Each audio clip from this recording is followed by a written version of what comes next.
अब आपको अपने देश भारत में वापस लाते हैं और भारत की एक नई चुनौती आपको दिखाते हैं। और वो चुनौती है कि भारत की सड़कों पर आज कानून तोड़ना सबसे आसान काम है।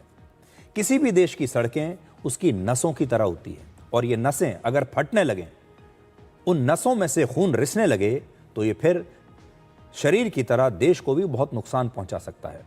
हमारे देश की सड़कें भी उन धमनियों की तरह बन गई हैं जो अब फटने के लिए बिल्कुल तैयार हैं और अब इन धमनियों में से धीरे धीरे खून रिस रहा है। आज मैं आपको उत्तर प्रदेश के रामपुर का एक वीडियो दिखाना चाहता हूं। इस वीडियो में आप देखेंगे अच्छी खासी सड़क है, कोई गड्ढा नहीं है, सड़क की चौड़ाई बिल्कुल ठीक ठाक है। एक सड़क जाने वालों के लिए है, दूसरी सड़क आने वालों के लिए है। लेकिन इस सड़क पर गाड़ियां कैसे चल रही हैं जरा ध्यान से देखिए। इस सड़क पर जितनी भी गाड़ियां चल रही हैं उनके लिए कोई नियम कायदे नहीं है। कोई भी गाड़ी कहीं से भी आ सकती है, कहीं भी जा सकती है। इस सड़क पर ना तो कोई रॉन्ग साइड है, ना राइट साइड है, ना इंडिकेटर का इस्तेमाल है। इस सड़क पर एक ओवरलोडेड ट्रक और एक बोलेरो जीप की टक्कर हुई जिसकी पूरे देश में आज चर्चा हो रही है। इस दुर्घटना में आप किसकी गलती मानते हैं? बोलेरो के ड्राइवर को राइट टर्न लेना था, लेकिन उसने ना तो इंडिकेटर दिया, ना ही पीछे मुड़कर देखा कि कौन सी गाड़ी आ रही है और अचानक से अपनी गाड़ी को मोड़ दिया। दूसरी तरफ से ट्रक आ रहा है। वैसे तो ट्रक अपनी लेन में था, लेकिन यह ट्रक ओवरलोडेड था। इसमें जरूरत से ज्यादा सामान भरा हुआ था।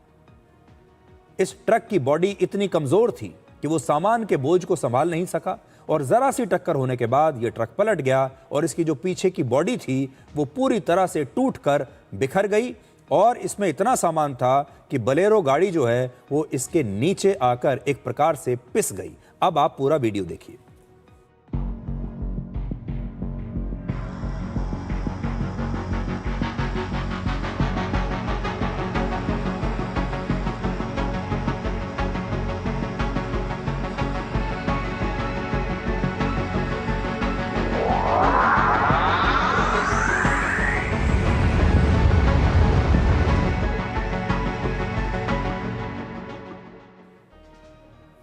असल में इस ट्रक को सड़क पर होना ही नहीं चाहिए था। बोलेरो के ड्राइवर की मौत हो गई, जबकि ट्रक ड्राइवर को अस्पताल में भर्ती कराया गया, लेकिन वो वहां से भाग गया। इसलिए भाग गया क्योंकि वो भी जानता था कि उसने सारे कानूनों को तोड़ा है। इस घटना में गलती एक की नहीं है, दोनों ड्राइवर्स की गलती है। आप जब भी सड़कों पर निकलेंगे तो ऐसा लगेगा कि गलती दोनों तरफ से हो रही है। अब ऐसे में आप किसे दोष देंगे? इसमें दोष है हमारे सिस्टम का। कितनी हैरानी की बात है कि हमने शानदार सड़कें बना ली, लेकिन इन शानदार सड़कों पर गाड़ी चलाने का जिम्मा ऐसे लोगों को दे रखा है जिन्हें ट्रैफिक के नियमों का कोई अंदाजा ही नहीं है। ऐसे लोगों को ठीक से ना तो गाड़ी चलानी आती है, ना अनुशासन है और ना ही नियमों की कोई परवाह है। ऐसे ड्राइवर अपनी जान के साथ दूसरों की जान भी खतरे में डालते हैं। हमारे देश में काफ़ी ज़्यादा ऐसे लोगों की मौत होती है जिसमें गलती असल में दूसरे ड्राइवर की होती है। आपने भी देखा होगा, आप बिल्कुल ठीक सड़क पर चल रहे हैं, लेकिन दूसरे ड्राइवर की गलती की वजह से कई बार जो लोग सही गाड़ी चला रहे होते हैं वो भी दुर्घटना की चपेट में आ जाते हैं। आज हमारी सरकार और समाज को सड़कों पर चल रहे ट्रैफिक को गंभीरता से लेना होगा। जैसे एक गाड़ी अगर गलत हाथों में चली जाती है तो ये उतना ही खतरनाक है जितना एक गलत आदमी के हाथ में बंदूक को दे देना। अब जरा भारत की राजधानी दिल्ली की सड़कों पर क्या हो रहा है वो भी देखिए। पूरी दुनिया में भारत को सबसे युवा देश माना जाता है, लेकिन कुछ युवा पूरे देश के युवाओं को बदनाम कर रहे हैं। इन युवाओं को देखिए, इनके पास लेटेस्ट गाड़ियां हैं, महंगे स्मार्टफोन्स हैं, सोशल मीडिया का इस्तेमाल करते हैं, लेकिन असल में इन सारी चीजों का दुरुपयोग कर रहे हैं। इनके पास सारी सुविधाएं हैं, पैसा है, संसाधन है, लेकिन सबका दुरुपयोग कर रहे हैं। ये युवा रील्स बनाने के लिए सड़क पर खुलेआम स्टंट कर रहे हैं। अब जरा सोचिए, इनमें से अगर कोई भी गाड़ी बेकाबू हो जाए तो कितने निर्दोष लोगों की जान जा सकती है। इन युवाओं को दिल्ली पुलिस ने गिरफ्तार करके इनकी गाड़ियों को जब्त कर लिया है। आज हम आप सबको ये बताना चाहते हैं कि ये लड़के स्टंट वाली रील्स बनाकर खुद को हीरो बनाना चाहते हैं। ये सोचते हैं कि जब वो ऐसे स्टंट करेंगे तो लोग प्रभावित होंगे, इनके फॉलोअर्स बढ़ेंगे और लोग इन्हें हीरो मानेंगे। लेकिन ये असली हीरो नहीं है, क्योंकि असली हीरो वो होता है जो ताकत के साथ संयम बरतता है, ताकत का कहाँ प्रयोग करना है अच्छे से जानता है, लोगों को परेशान नहीं करता बल्कि लोगों की मदद करता है, लोगों की रक्षा करता है, वो होते हैं हीरो। ये हीरो नहीं है। अब दिल्ली पुलिस ने स्टंट करते हुए इन हीरोज को 1 ही मिनट में जीरो बना दिया और इनके रील का जवाब रील्स बनाकर ही दिल्ली पुलिस ने दिया है। आप भी देखिए।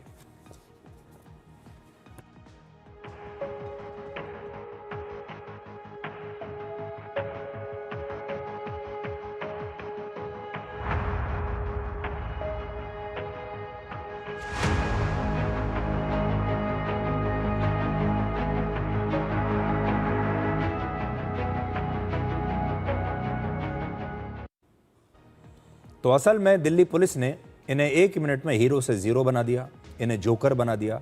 और आप सबसे भी हम यही कहना चाहते हैं, सोशल मीडिया पर आपको बहुत सारे ऐसे लोग मिलेंगे जो अलग अलग प्रकार के स्टंट करते हैं। बहुत सारे युवा ऐसे हैं जिनके अंदर कोई स्किल नहीं है, कोई हुनर नहीं है, कोई टैलेंट नहीं है।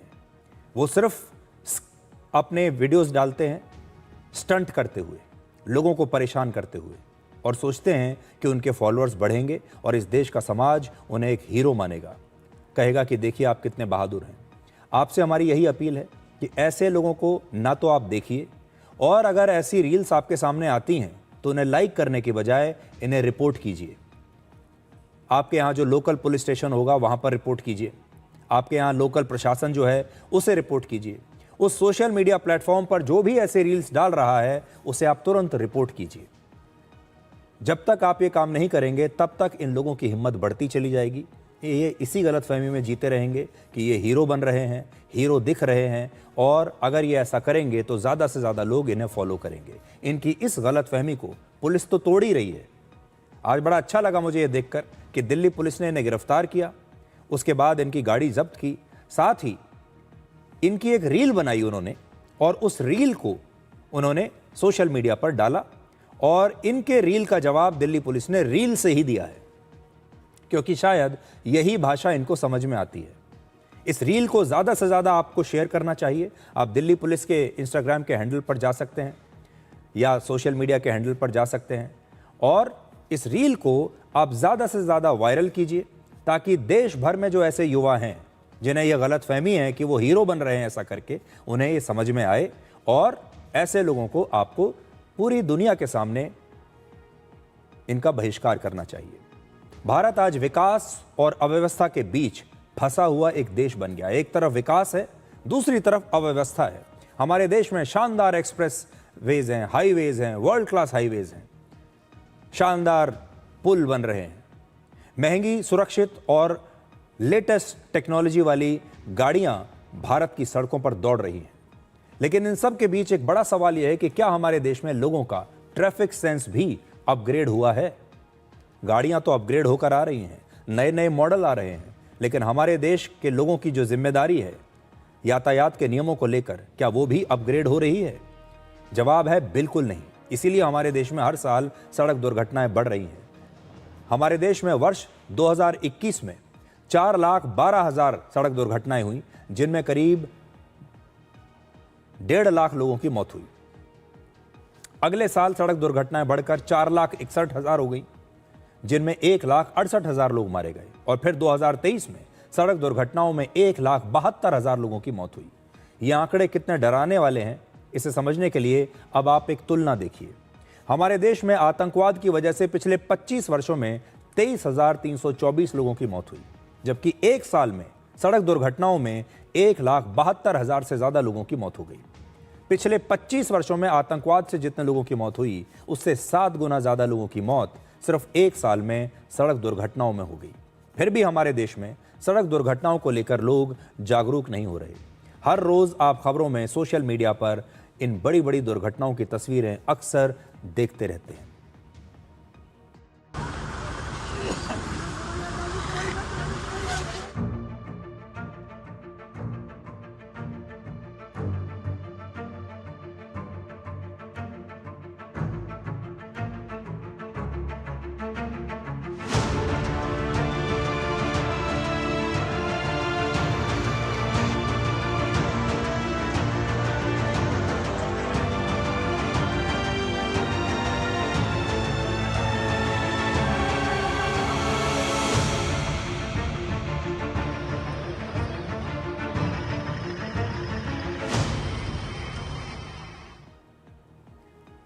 आज बड़ा सवाल यह है कि इस समस्या का समाधान क्या है।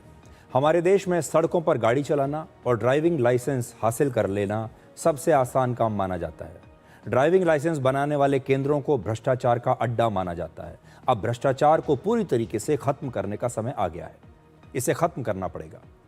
हमारे देश में ऐसे नियम बनाने होंगे जिससे सड़क को कोई खेलों का मैदान ना समझ ले। ये खेल का मैदान नहीं है।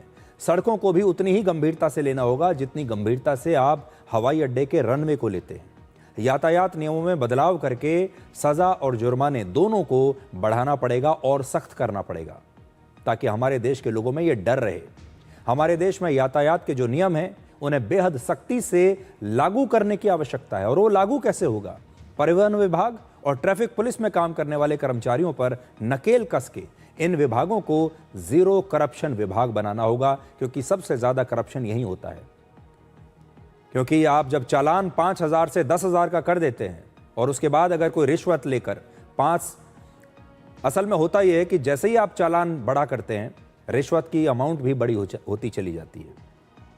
आप जो बसों में आग लगने की घटनाएं देख रहे हैं आजकल, वो इसीलिए तो हो रही हैं क्योंकि प्रशासन जो है, जो ट्रांसपोर्ट विभाग के लोग हैं, वो ऐसी बसों को, इस प्रकार के ट्रकों को पैसा लेकर, रिश्वत लेकर सड़कों पर चलने की इजाज़त दे देते हैं। गाड़ी बनाने वाली कंपनियों को अब कुछ नए फीचर्स इंट्रोड्यूस करने पड़ेंगे, जैसे बिना इंडिकेटर दिए गाड़ी ना तो लेफ्ट मुड़े और ना ही राइट मुड़े। गाड़ी तभी राइट मुड़ेगी जब आप पहले इंडिकेटर देंगे। इस साल डिकोड का ये सेकंड लास्ट एपिसोड है। एक दिन बाद नए साल की शुरुआत होगी। इसलिए आज मैं देश में सड़क दुर्घटनाओं को कम करने के लिए सरकार और कार कंपनियों को एक सुझाव देना चाहता हूं। अब समय आ गया है कि गाड़ियों में न केवल लेफ्ट और राइट इंडिकेटर्स कंपलसरी हों, बल्कि यू टर्न के लिए भी एक अलग इंडिकेटर होना चाहिए। इन सुझावों को लागू करके नए साल पर कम से कम हम अपनी सड़कों को ज्यादा सुरक्षित बना सकते हैं।